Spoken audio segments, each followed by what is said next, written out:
On June 1st, 2016, a former UCLA student would slaughter his estranged wife in Brooklyn Park, Minnesota, but he was not done, as he would then travel all the way to Los Angeles, California, where he would fatally shoot his former professor and then himself, all over his belief that his intellectual property had been stolen. This is the story of Mainak Sarkar. Hey, I decided to choose this case because of how obscure it is, despite occurring at such a well-known university. That's all I really have to say. Enjoy. Mainak Sarkar was born June 16, 1977 in Durgapur, West Bengal, India.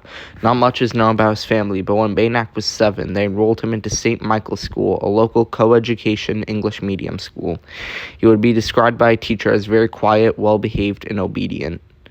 Mainak would move on to the Durgapur Bidhan Chandra Institute before attending IIT Kharagpur.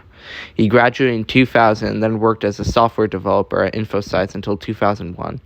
Mainak left India in 2001 and arrived in the United States to attend graduate education at Stanford University beginning in 2003. He graduated in 2005 with a master's degree in aeronautical and astronautical engineering.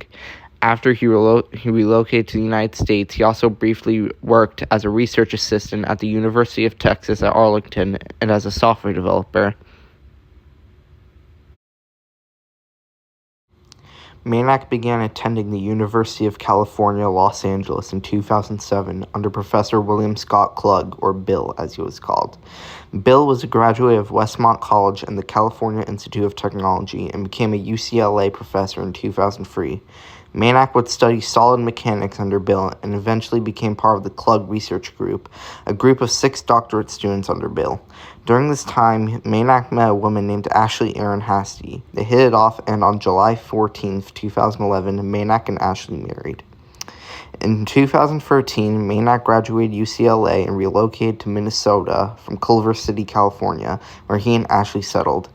Mainak was then employed remotely to become an engineering analyst for an Ohio-based rubber company. During this time, Mainak and Ashley's relationship began to crumble. Her grandmother said that Mainak was polite but couldn't handle it when Ashley teased him.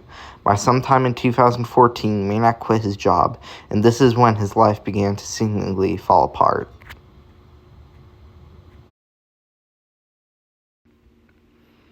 By 2016, Ashley was no longer living with Mainak, and he was now living alone in St. Paul, Minnesota, while Ashley remained in Brooklyn Park. Mainak started a blog titled The Long Dark Tunnel, where he ranted about Bill Klug stealing his computer code and giving it to another student. At some uncertain time, Mainak bought 2 handguns legally, and he decided he was going to get his revenge. Mainak made a kill list, listing Ashley, Bill, and another unnamed UCLA professor. The plan would go into effect sometime before June 1st, 2016. Mainak drove all the way to Brooklyn Park to Ashley's home. When there, Mainak broke a window and killed Ashley inside before fleeing in his car. By June 1st, Mainak was in Los Angeles and began heading to UCLA. He left his car in a residential area in Culver City and made his way to the Engineering Building 4 at UCLA, a building that's part of the UCLA Henry Samueli School of Engineering and Applied Sciences. Mainak headed into Bill Klug's office and killed Bill with a single gunshot. Professor Christopher Lynch heard the bang and held the door to the office shut. Another bang was heard, which was Mainak shooting himself in the head. At least 3 shots were fired in total. UCLA was quickly placed on lockdown, but students and staff were unable to lock some doors and had to resort to pushing furniture in front of the exits before the building was cleared.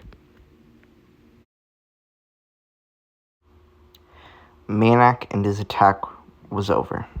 His car was found 2 days later in Culver City, containing gas containers and another handgun.